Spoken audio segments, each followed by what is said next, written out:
You're watching the weekly messages of Village West Family Church. If you enjoy this, please consider joining our weekly gatherings. We meet Sunday mornings at 10:30. We'd love to have you so that you can belong, believe, and become at Village West Family Church. I hope you are excited about next week. And again, one of the guys in our church, Mike Geis, our sound man today, actually wrote a blog in our 21-day prayer thing that has challenged me so much on, why do we get so hyped up over Christmas? We're so excited about Jesus coming, but then Easter, it's like, oh yeah, oh yeah, it's Easter. What color am I going to wear this year? You don't do that? Yes, you do. Yes, you do. And let me give me a little bit more house lights. These guys are a little dark out here for me. I need to see their face because they're hiding. They're hiding. I can tell it today. But we are excited about what's coming up. And again, I do want to remind you, especially those of you that are seniors, not in high school. Seniors in high school, you're going to be looking for a free meal. Don't do that today. But if you're a senior today and we want you to get together, we have a luncheon for you today that's going to be in the Commons. And an exciting ministry that we are wanting to see just take off and grow and do great things. And so you guys are going to get to have lunch together today, and we're excited about that. It's in the Commons. I forgot to announce that, so let me get that out of the way and get that taken care of. Well, this is the final week of jury duty. And at least you're not clapping. That's good. That's good. Because my hope and my intention was that you would enjoy jury duty the season, or the sermon series, more than you would ever enjoy jury duty that you got summoned to. That was my hope. But I also hope that after this series, that you would have a greater desire to engage in jury duty more than you ever want to engage in jury duty that you're summoned to. Because I know when you get that letter and it's like from the district court, you're like, I'm just not going to open it. I'm just not going to open it. Maybe it's, maybe they don't like the length of my lawn. We'll just, but I want you to engage in this idea of jury duty as it relates to where we've been the last few weeks. And but some of you go, Ken, I'm still not sure what that engagement looks like. What does that? Well, let me ask you the question then. How do we prepare our life? Because the idea of jury duty was to go through these trials, these 3 trials, so that we were ready for the life at the end. How do I prepare my life? Not for the sentence that death brings, because sin brings a death sentence. Sin brings a death sentence. But how do I prepare my life for a life sentence, for the fullness of life, for the resurrected life, for the transformed life that Christ brings? Again, I just said it a minute ago. Will this Easter celebration be any different than any Easter that you have previously lived through? Again, what does that engagement look like? First step, let me recap very, very quickly. The first step of that engagement of jury duty is simply this: examine the truth. Examine the truth. Am I submitted to the will of God before I enter the court of controversy? Am I surrendered to the will of God? Jesus went to the garden before he went to Gabbatha. Jesus went to the garden where he submitted his life before he went to the place of accusation and controversy. Have we done that? Am I submitted to the will of God before I enter the court of controversy? Am I implementing God's authority, or am I planning my own? Am I working under God's authority, or am I working in my own? And am I committed to absolute truth? Examine the truth. Step number one. Step number 2, deliberately deliberate. We need to sit with. We don't like to sit with stuff anymore. You know, it used to be, and my grandpa was great. He lived up in the hills of West Virginia, up on a farm. I get it. There wasn't much to do up there but sit. But my grandpa would go out and just sit on the porch. We don't even build porches on houses anymore, you know, because we just don't want to go sit. We don't want to sit in something. We just don't want to spend that time in that moment. But are you willing to sit? Are you willing to wrestle with the question, what do I need to do with Jesus? What do I really need to do with him in my life? How is my Savior being recognized as the anointed one who saves and heals and delivers and transforms and unbinds and regenerates and provides? How is he being recognized in my life? What do I do with him? Have you removed him? Have you realigned him? Have you replaced him? That's what Pilate did. Or have you truly, truly received him? But there's one final step in the responsibility of a juror. They examine the evidence, they deliberate, and then they deliver the verdict.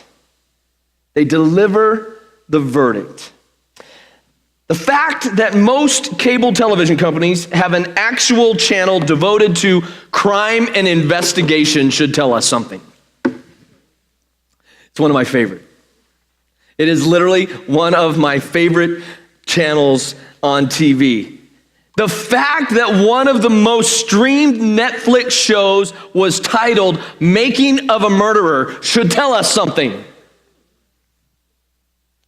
you haven't watched that, it'll wreck your life. Tells us that the process of how justice plays out is highly intriguing to us. But you guys know me, those of you that are around here a lot, you know I like sports. I love sports. I watch a ton of sports. No amen from my family if they're in the room. I do. I watch a lot. It's baseball season and I am done. I mean, I've got remotes going crazy. It's like, MLB, Royals are on. What's this? I love to watch, especially baseball. But I get caught up in these crime dramas. Shows like 48 Hours, Homicide Hunter, American Justice, Fugitive Chronicles, SVU, Criminal Minds, CSI Miami, CSI New York, NCIS, NCIS LA, NCIS New Orleans, ABCD, EFG, whatever it is, I'm going to watch it. Any conglomeration of letters followed by a city name, I'm in. Fact or fiction, though, there is something in our minds that wants to know what makes those type of minds work. And we need to know how it all works out, too. We want to know what is the verdict. I'll guarantee you get into one of these crime shows and they get you right up to the point and the trial's going on and your power goes out before they tell you what happened, you are not happy. You are like running for your phone, trying to stream. You're calling people. Are you watching? Please tell me what happened. We want to know how the verdict came out. I need to know. Now, many of these storylines, the judge will ask a main juror, have you come to a verdict? And today, that's the question that I want you to grapple with. As the foreperson on your personal jury of your process of faith. When God says, have you come to a verdict in your process of faith, what will your answer be? In the biblical trial account that we've been following, the complaint of the people is that Jesus is simply challenging the political, the religious, and the personal structures of their life. The other side of their argument is that his influence is becoming very powerful. It's spreading, and his influence is getting a little too close to home. And I thought about that. So here is this guy, Jesus, and his political, he's challenging political, he's challenging religious, he's challenging personal, and it's getting a little too close to home. It's starting to have an impact on me. And I thought, but wait a minute, isn't that what Jesus said he was going to do? I mean, was this really a shock to anybody? Wasn't that his intention in the first place? In the home of the marginalized Zacchaeus, he made this statement. Luke 19, for the Son of Man came to seek and to save what was lost. He came flat out and said, this is the reason that I am here. And as he moved into his calling, earlier in his life, in Luke chapter 4, he says this, the Spirit of the Lord is on me because he has anointed me to preach good news to the poor. He sent me to proclaim freedom for the prisoner, recovery of sight for the blind, to release the oppressed, and proclaim the year of the Lord's favor. Not Roman favor, not political favor, not my favor. So he has come out and said, I am going to challenge any and everything in your life. He was very open about his intention. But yet, when it happened, when it got too close to home, people began to go, oh, wait a minute, Jesus, you got to slow your roll. We're not going to play. I got a different plan here. I don't like the way this is all working out. But isn't that the need? Isn't that the need of the people in your life? Isn't that the need in your life? The reason that his presence was necessary in the first place, not just in the historic or biblical sense, but in a personal sense. Doesn't Jesus need to be the presence in our life that challenges us, that changes us, and that gets close to us? Isn't that who he needs to be? Isn't that who he said he would be? Isn't that who we should allow him to be? Did we somehow misunderstand when we gave him our lives that he was going to think we weren't serious? Did we somehow misread the fine print, which really isn't fine print, but did we somehow misread the fine print that our desire to know him needs to include full access and control? So in order to fully prepare to experience and to celebrate the life sentence that Jesus gives, we need to finalize the duty of our sworn oath. We need to deliver a verdict.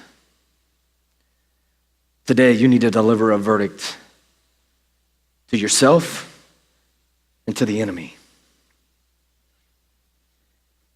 We're going to look at another player in this dramatic court that's going to help us do that, and his name is Herod Antipas. Luke 23, verse 4, then Pilate announced to the chief priests in the crowd, I find no basis for a charge against this man. Again, Pilate said, this guy's innocent. I don't know what you want me to do. He is who he says he is. What do you want? But they insisted. He stirs up the people all over Judea by his teaching. He started in Galilee. The word Galilee comes out of their mouth, and Pilate's light bulb clicks, and he goes, I have my way out. On hearing this, Pilate said, this man is a Galilean? When he heard that Jesus was under Herod's jurisdiction, he sent him to Herod, who was also in Jerusalem at that time. When Herod saw Jesus, he was greatly pleased. Now we're thinking this is going to go down the right track right here, right? He was greatly pleased because for a long time he had been waiting to see him. From what he had heard about him, he hoped to see him perform some miracle. He plied him with many questions. That's important. He doesn't interrogate him on the topic of the court. He just wants to know, so what can you do? But Jesus gave him no answer. The chief priests and the teachers of the law were standing there vehemently accusing him.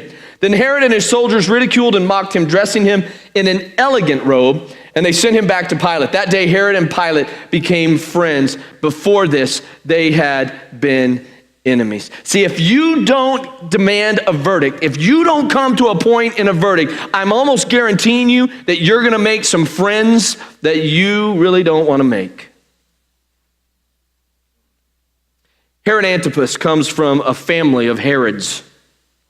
His father, Herod the First, or Herod the Great, was the client king of the Judean region when Jesus was born, and therefore he was responsible for the mass euthanasia due to his irrational, envious paranoia.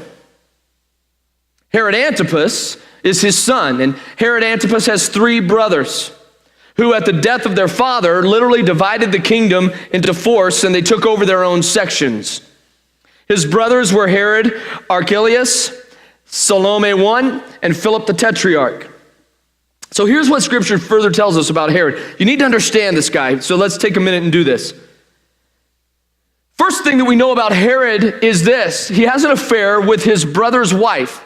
This is Philip, and he has an affair with his wife, who also happens to be both of their nieces. He divorces his wife to marry his divorced now sister-in-law / niece. During that time, he imprisons John the Baptist. Why does he imprison John the Baptist? Because John the Baptist goes, dude, are you serious? She's your niece. She's your brother's wife. You've had an affair. This is wrong. And he began to preach against, he began to take a stand against what Herod had done. So what does Herod do? He throws him in prison. So he imprisons John the Baptist because he spoke out about this. Well, during John's imprisonment, his new wife, Herodias, convinces her daughter, who was from another marriage, to seduce Herod at a party. Herod throws a big house party, and Herodias sends her daughter in to dance before Herod, her stepdad, and entice him and seduce him. He is so pleased that he offers this teenage girl, by the way, up to half his kingdom. And instead, she asks for what she and her mother had agreed upon: the head of John the Baptist on a plate. And she gets it. So later, when Herod Antipas hears of Jesus' miracles, he actually believes that Jesus is John the Baptist come back to life. Now think about what that would do to your mind. Think about how that would mess you up. Here is this guy that you've imprisoned, that you've beheaded, that you've killed, and you think he's now come back to life. And now he's standing in front. There's a little bit of fear involved in this moment.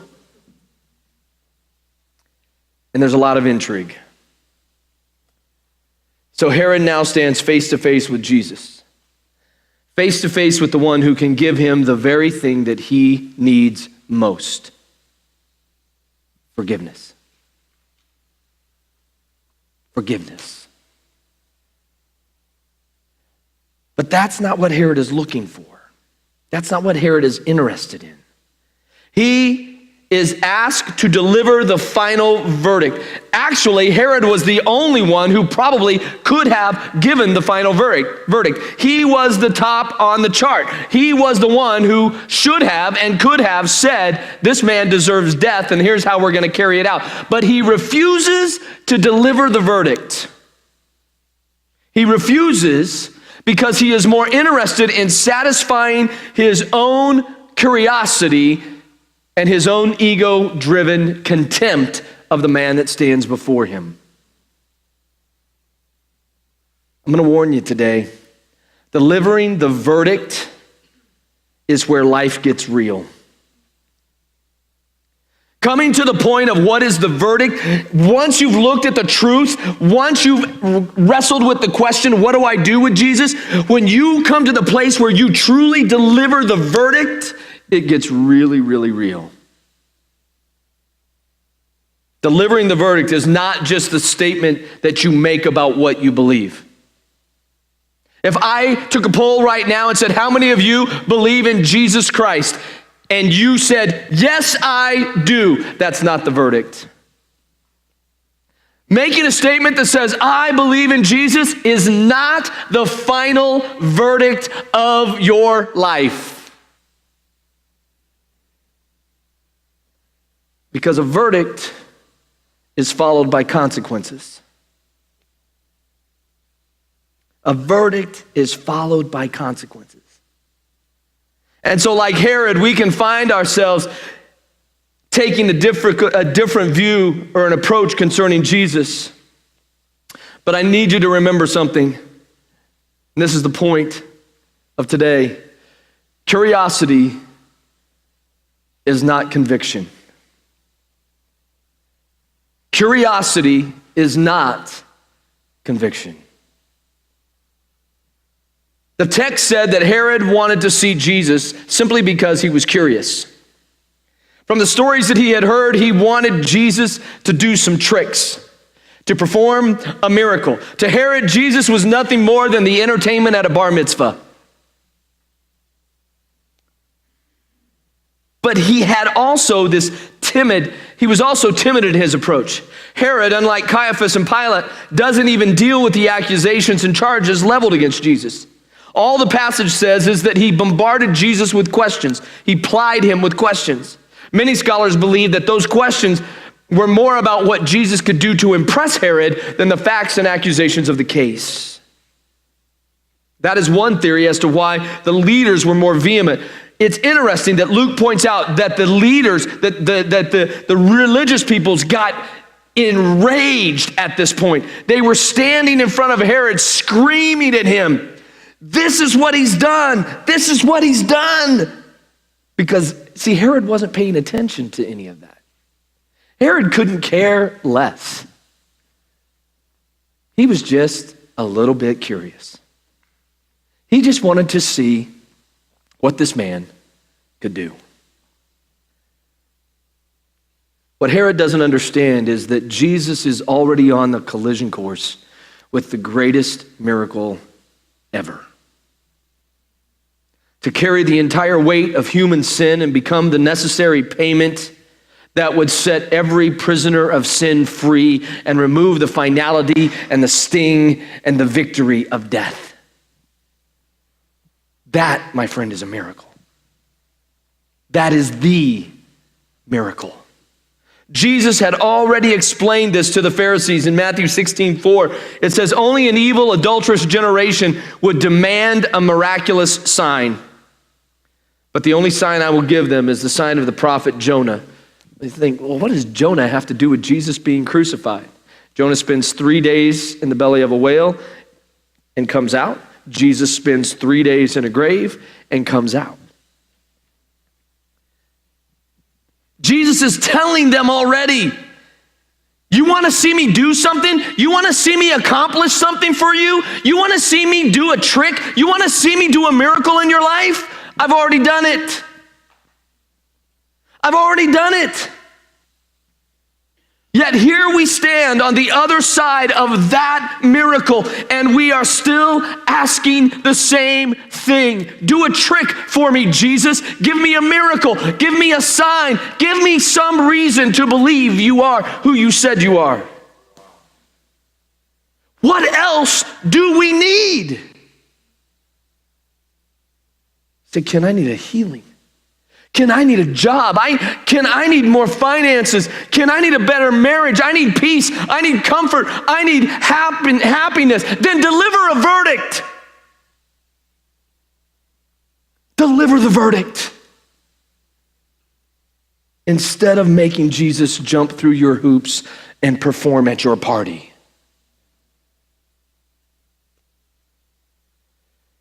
Examine the facts. Look at the truth.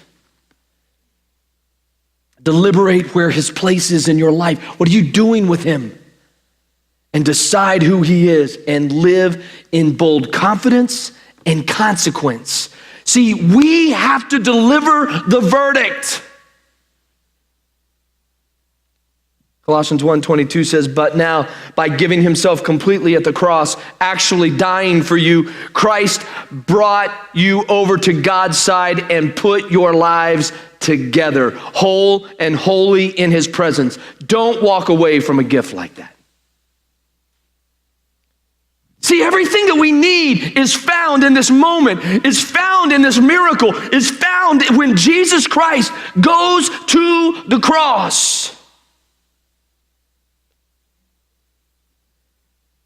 You stay grounded and steady in that bond of trust, constantly tuned in to the message. Be careful not to be distracted or diverted. There is no other message, just this one. But because Jesus refused to play the game Herod's way, Herod determined to make a fool of him.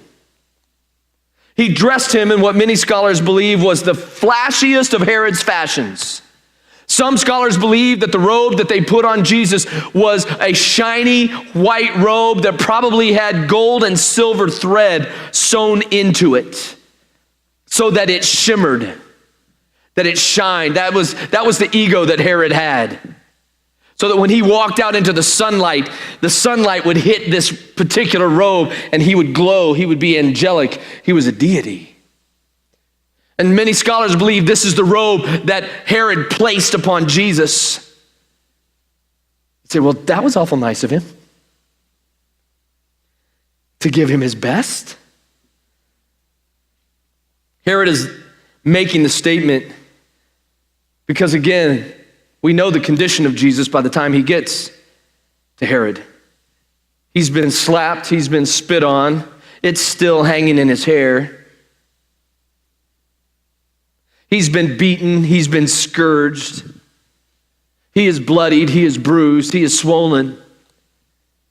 And so Herod puts the elegance on him to make a statement. See, this guy really isn't anybody to bother with. This Jesus, he's nothing to concern yourself with. Look, I can dress him up any way I want. And he's still just a man. That was the statement that Herod was making. And if you are more curious than convinced, your response will be contempt.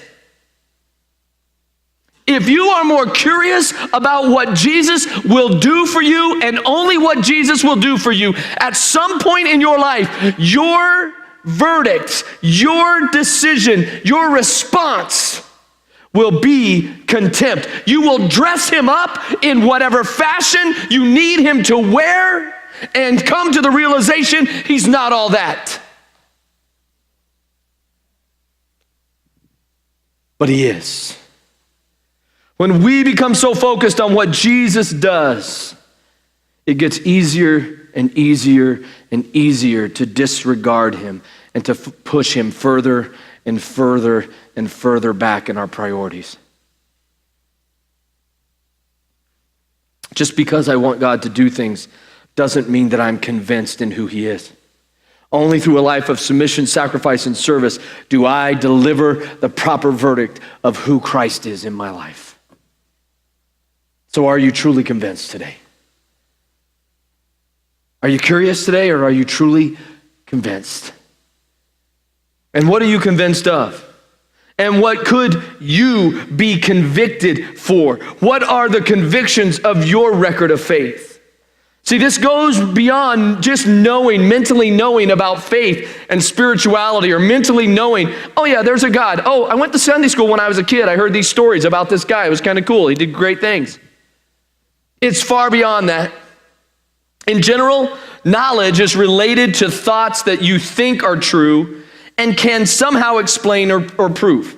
If I have a knowledge of baseball, I can tell you things that are true about that sport, and I can explain that sport to you with some great detail. I have knowledge. Conviction refers to the fact that your belief in that truth may be stronger than your full rational explanation of it. See, if I were convinced that I was a ball player, I can tell you how to play, I can tell you about all the equipment, I can explain the game, I can explain the rules, but if I'm convinced that I'm a ball player, I gotta go because I got a game coming up over at the K. And I'm gonna uniform up today, and I'm gonna walk out on that field. I'm gonna say, hey, Whit, step aside, brother. I got this.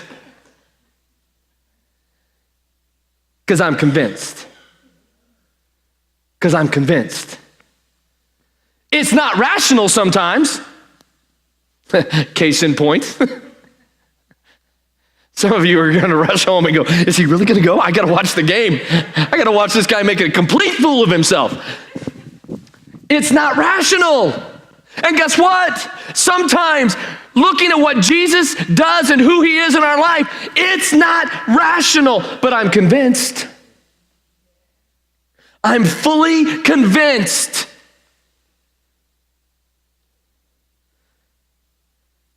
Your conviction affects your response to truth.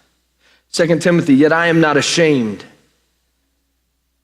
Yet I am not ashamed, because I know whom I have believed. And am, what's that word? I am convinced. I am convinced. You say, Ken, I am not ashamed. Look, I'm at church. I'm not ashamed. Yeah, but were you ashamed on Thursday? When there was a decision to be made about how you reacted and how you responded, were you ashamed on Thursday? Did you immediately invite him into that moment? I am not ashamed because I am convinced that he is able to guard what I've entrusted to him. Are you convinced enough to hand it all over? Are we convinced enough that we will literally entrust everything to him? The good, the bad, the ugly, the depressing? Well, yeah. But there's this one piece. Can I hold on to, can I hold on to that? Are you convinced? That he is able to guard what I've entrusted to him. Look at Paul's pattern. His response, I am unashamed. What does unashamed mean? I am calm, I am confident, I am glad, I am happy, I am joyful, I am bold. I am unashamed about who Jesus Christ is in my life. I am calm, I am happy, I am bold, I am joyful. Why? Why is he bold? Because he has knowledge. He has knowledge. Because I know, and watch this, I know, what's the word? I know what I believe. How many of you guys know what you believe? How many of you guys know what you believe? 2 of you. Okay, great. Come on. How many of you guys think, I know what I believe? Okay, how many of you guys know who you believe? See, there's a difference in that question. Paul says, here's why I am not ashamed. Here's why I don't have to battle this decision all the time. It's not because I know what I believe. It's not because I know that Jesus said that he heals. It's not because I know that Jesus did this, and this. I know him. I know whom I have believed. And there's the difference. It's intimacy over intelligence. The word know there in the Greek is the same Hebrew word that says yada. Say that word, yada. Say it again, that wasn't strong enough. Yada. All right. Yada. You know what yada means? It's the word for intimacy in the Hebrew language. It means I know that I know that I know. It's the same word that the Hebrew uses when it says, and Adam knew his wife. It is intimacy. See, here's why Paul was able to not be ashamed, because he knew who he believed. Not believed in, but believed. Too many times we believe in the cause of Christianity and we fail to believe the truth coming from the heart and the mouth of Christ. And that type of knowledge provides a conviction about the ability, the authority, and the availability. I got to move. 2 Corinthians chapter 5. For Christ's love. So what consequences need to follow that conviction? Again, when a jury hands down a verdict, what happens? That person is guilty. The judge says, okay, then here are the consequences. You're going to do community service. You're going to spend this many months, years in jail. You're going to have to pay this much money back. There are consequences to the verdict, right? So what are the consequences to the verdict that you and I are placing in our lives? 2 Corinthians chapter 5, for Christ's love compels us. Why? Because we are convinced, this side is getting, am I preaching to this side too much? Because they're getting it. That we are convinced that one died for all. and therefore all died. And he died for all, that those who should no longer live for, those who live should no longer live for themselves. Are you following this? What is the verdict? Christ died for all. What is the consequence?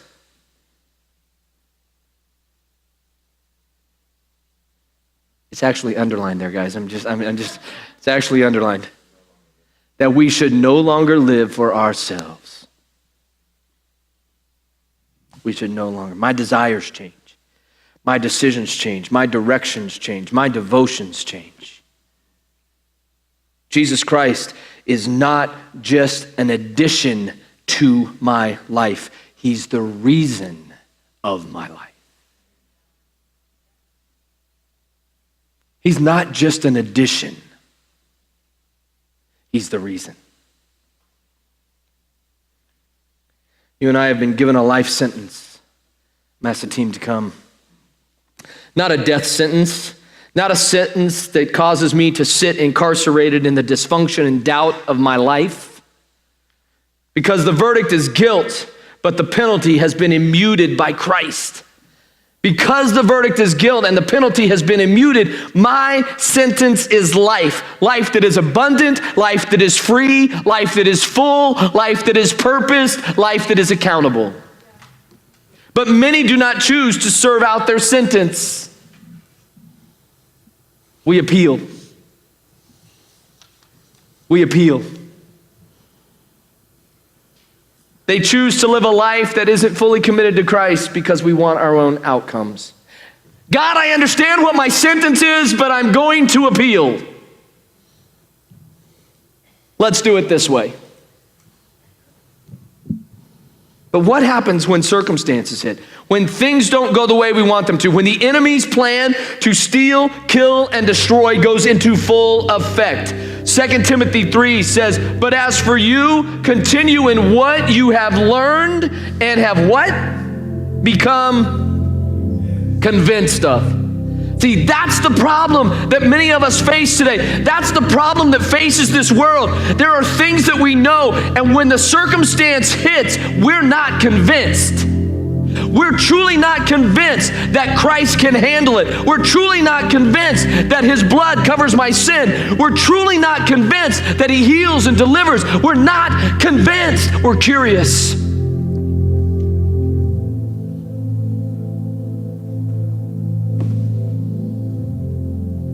Are you convinced to the full truth? Will you allow it to teach you, to correct you, to call you out, to change you, to equip you? Can I tell you something? There is somebody that is full of conviction. There is a person in this world that is full of conviction, and he's the enemy of your soul. He's absolutely convinced that he cannot defeat God. He knows it. He knows it. You say, hey, Ken, how do you know that he knows it? Well, there was a story in the Bible where Jesus comes up on this guy who's demon possessed, and you know what the demons say to him? Why are you here to torment us now? Aren't you supposed to